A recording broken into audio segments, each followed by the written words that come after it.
Herkese merhabalar, Kamuran Mutfak kanalına hoş geldiniz. Bugünkü menümüzde çok güzel bir tarif var.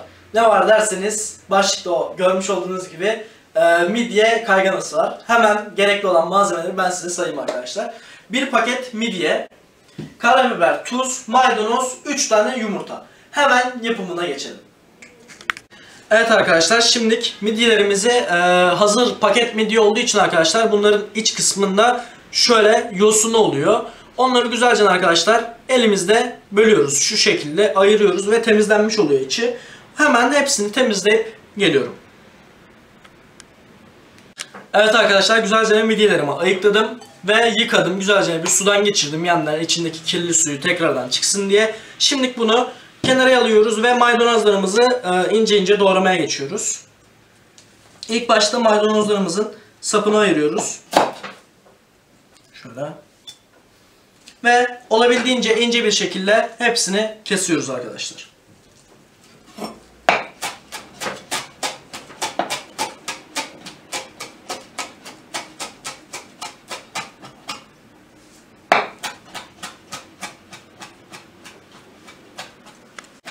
Evet, şimdilik bunları güzelce ince ince kestim. Hepsini bir kaba alıyorum arkadaşlar. Yumurtalarımla beraber karıştıracağım için. Şöyle güzelce koyalım. 3 tane yumurtamın arkadaşlar hepsini güzelce kırıp koyuyorum.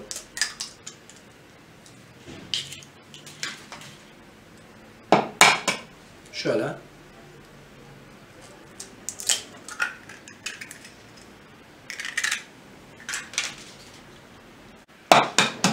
Evet, sonuncuyu da şöyle kırayım.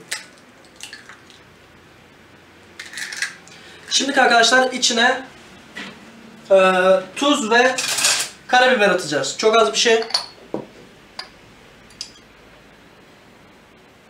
Şöyle. Ve arkadaşlar bir çatal yardımıyla güzelce çırpıyoruz. Maydanoz her yerine arkadaşlar homojen hale gelene kadar karıştırıyoruz.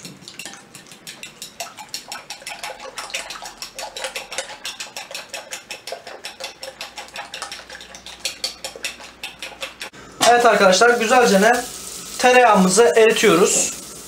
Tavamızın her yerine güzelce tereyağını yediriyoruz.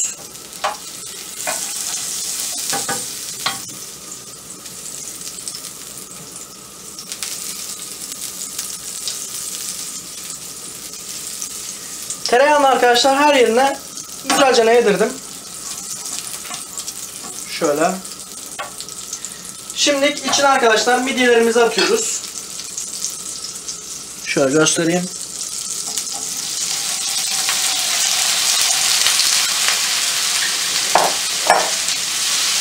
Güzelce bunları kavuruyoruz.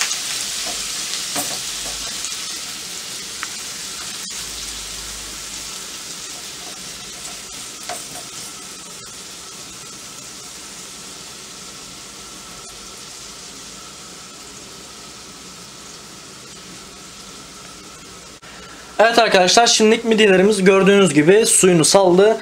Bunun arkadaşlar suyunu çekene kadar güzelce kavuracağız. Yunan usulü olması için Yunanistan'da falan hep böyle yapıyorlar. Güzelce suyunu çektiriyorlar. Çıtır çıtır olması gerekiyor tarife göre. Evet arkadaşlar, çok az bir şey daha tereyağı atıyorum. Hemen tereyağımı güzelce erittiriyorum arkadaşlar. Çünkü içine yumurtamızı da atacağımız için arkadaşlar yapışmamasını istiyorum tavaya. Evet, bu kadar yeterli. Şimdi midyelerimi arkadaşlar güzelce tavaya eşit bir şekilde yaydırıyorum. Güzelce. Evet arkadaşlar, tereyağımı güzelce erittim. Şimdi midyelerimi güzelce orta kısmına topluyorum. Şu şekilde. Arada boşluk kalmayacak gibi. Şimdi üstüne maydanozlu yumurtamızı döküyorum arkadaşlar. Yavaş bir şekilde.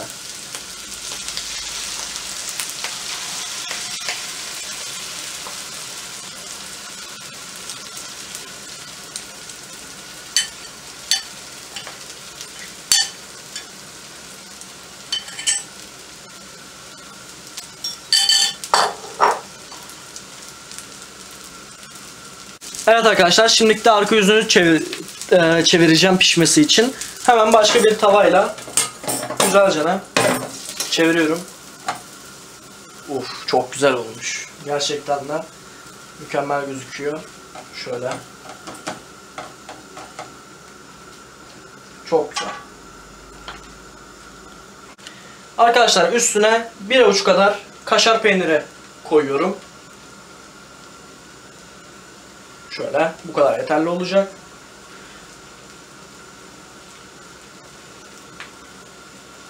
Ve üstüne eski tavamla kapatıyorum. Kaşarların da güzel erimesini istediğim için. Evet arkadaşlar, şimdiki fırınımızdan çıkarttık. Kaşarı da çok güzel bir şekilde erimiş. Şöyle göstereyim. Şimdilik ben sunum tabağıma alıp sunumumu yapıp hemen geliyorum. Evet, çok az bir şey. Tuzumuzdan atalım ve maydanozumuzdan şöyle koyalım. Kayıtta mıyız? Evet. Evet, çok güzel gözüküyor. Şimdi kapak için resimlerini çekelim, hemen gelelim. Evet arkadaşlar, mükemmel gözüküyor. Şimdi bir tadına bakayım ben. Şöyle. Enfes olmuş. Bunun gibi değişik yörelerin, değişik ülkelerin yemeklerini istiyorsanız arkadaşlar, aşağıdan beğenip yorum atmayı ve kanalıma hala abone değilseniz abone olmayı unutmayın. Bugünkü menümüzde arkadaşlar çıtır çıtır Yunan midye kayganası vardı. Hepinize afiyet olsun, iyi günler.